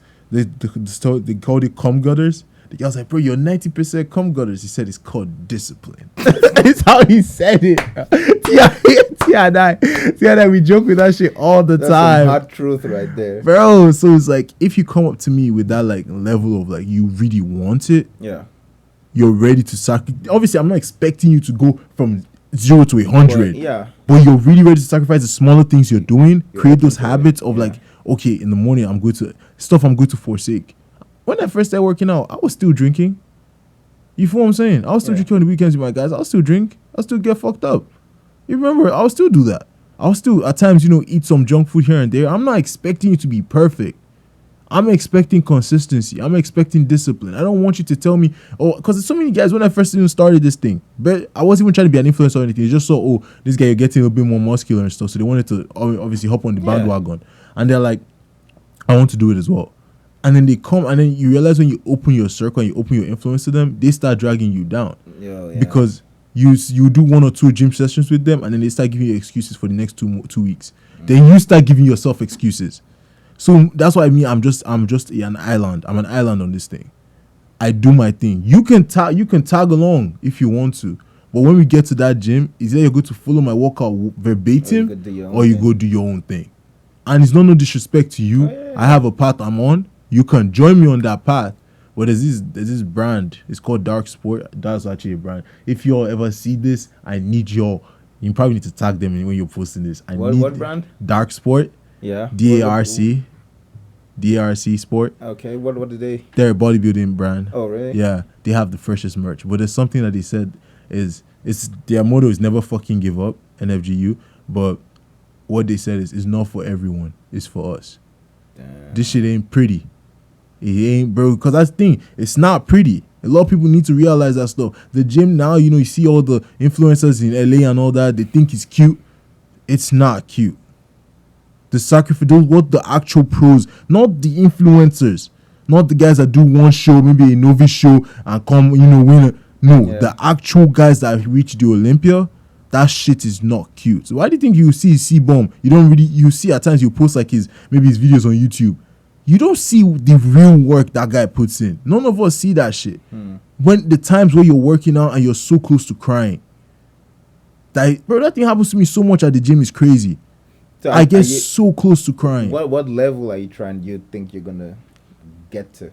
I mean, pro-wise, competition-wise, and after seeing what happened with this comp that I did, like how I was just favored. I'm just rolling the dice at this point. Just keep going. If I can keep winning. Fill up that. My aim is just to fill up that cabinet in Brickyard. Leave that place in legend. Because I'm thinking, right? Okay, let's say you go to a higher competition, right? Yeah. And then you made real dogs. Because that one you stood out. Yeah. You meet people that are like, oh yeah, you're here to actually fight. These are real dogs. This is real. We've been doing this. This is a different league. Yeah. I'm curious to know if you would then be like, okay, now I want to actually let's do this, or you're gonna because it's probably going to come. But once I take my first loss, Then I'll see. I'll have to get back to you on an answer with that. I'm curious. Yeah. Because I'm 'Cause I don't like, okay, know. are you gonna keep going? Because right now, from what I go, yes, the gym, but the competition side is a new thing. It's like a I'm new just thing. trying to see what's going on there. I won, great. Yeah. But I'm curious to know if you would actually then go like, because the only friend I know that's like Sadek actually was wanting to go Yeah. pro fight. They started training to go there. Yeah. But your training history didn't start that way. Yeah. You started personal and then you were introduced to, oh, I could compete. Mm-hmm. So I'm curious, but I mean, I'll be here. We'll see. Yeah. Anytime. I won't lie. Yeah, I'll let like you I'm know. looking After my forward first to it. loss. I know great things because it's not new. You didn't just come up with the temperament and the attitude and the discipline for this. I know it's gonna get somewhere great, and I'm here for it. I'm looking forward to it. Appreciate that. Yeah, I'm really I'm excited. Yo, it to me it's like a movie, right? It's like a It's surreal. Let's see It's this. Like, and surreal. it's like even I wasn't for Sadek's last fight, just to tell you how I am with Yeah. trying to support. It's not even support at this point. I just want to attend. I just want to see it. I want to see. Yeah. Sadek's live because it was a short notice. Like Deo and Jose were able to go there. I wasn't able to go there. I was like, bro, I'm going to start putting $10 per week, so that if you give us a 2-week notice again, I'll have money set aside to fly. And really, yeah, because I want to see it. I want to see it. Because Yeah. I'm like, because the last one was in Nebraska. Yeah, I was like, if your next fight is in freaking Texas, Let you it be in the and you- fucking Atlantic. and you give us 2 weeks notice, and they were like, ah man, flight is, I don't want to. I'm like, I've been putting $10 away per week. I have half of the flight money now. No excuses. I'm there. that's how I'm like, I want to see that. You guys are doing great things, and it's amazing just watching it happen. See how you all see as a movie. I wake up every day, and to me it's surreal. But to me, my life right now is surreal because I know I shouldn't. I always say I shouldn't be here, but God's placement is perfect. Oh yeah. So it's like with everything, with how I live, with the money I make, the car I drive, and now you're looking at, bro. At this point, I'm a whole. They're using me as a poster model now. Yo, yeah. So when we're just sitting, he showed me like, bro, look at this. I'm shocked. I don't know what's going on in my family. My family right now is shocked as hell. My mom, she called me. She said Jew because she calls that's the one. My mom and my little sister, my baby sister still call me Jew, Okay. like Junior, but Yeah, Jew. Yeah, she was like, Jew, my baby, what's this thing about you being a model? And I look at her, I'm like, she's like, my handsome boy. So like it's still so surreal to my family. Yeah. My friends too. I remember one guy called me. He said, bro, can you toss me like 10 bands now that you're a model? Sure. And I'm just like, bro, I just did it for a friend. And it's just, to me, it's just surreal because I never thought of myself as going behind the camera. I just did this. I mean, I told you at the, I don't know if you remember, I was like, bro, you know what this means, right? You're professional now. Yeah, you said it, and that's what Kitty I kept saying. And to me, I was like, I'm if still you the know same guy. The things that come with being a pro, you should be expecting it now. I still didn't. That's the thing. I woke up the next day just the same. I 'Cause went to the gym the next day. I'm sure you did. But because apart from just the opportunities also, Yeah, because this is America, this is the US. they can't find you. Opportunities. They can't find you. Oh my God. What? Athletic field feats, nutrition in athletics, freaking the gym themselves, like opportunities. Yeah. The Opportunities yard. exist everywhere. And you have it's not just I look good. Now you're like, oh, I've also competed. There's some pedigree to this, some credentials to this now. I feel like that's what, bro. Everything you say, T.I. was saying it, bro. Yeah. He literally says like, now you back it up with evidence. Yeah. Like, if You're anyone not just some opens, big dude that looks cool that comes to the gym. if anyone opens their mouth, they're like, bro, I have a pro card, bro. I know what I'm saying. Yeah. You know what I'm saying? Like, it's still surreal to me, though. I don't lie. It's still very And surreal. I'm happy for that. I look forward to seeing more, bro. Thank you for being here, man. It's been a Appreciate pleasure. that. Thank you so much Like- for having me. Yeah. Thank you so much, man. And I know it's going to be great in the future. Well, I'll ask you if we can put your socials online or whatever you want to share Oh yeah, yeah, we online. can. If we can, that's fine. And whatever else you want to share, I'll be happy to do that. But We can. I guess I'll just put my Instagram. thank you for being on the Niger Conversation, man. Thank you. I appreciate you for having me. Oh, yeah.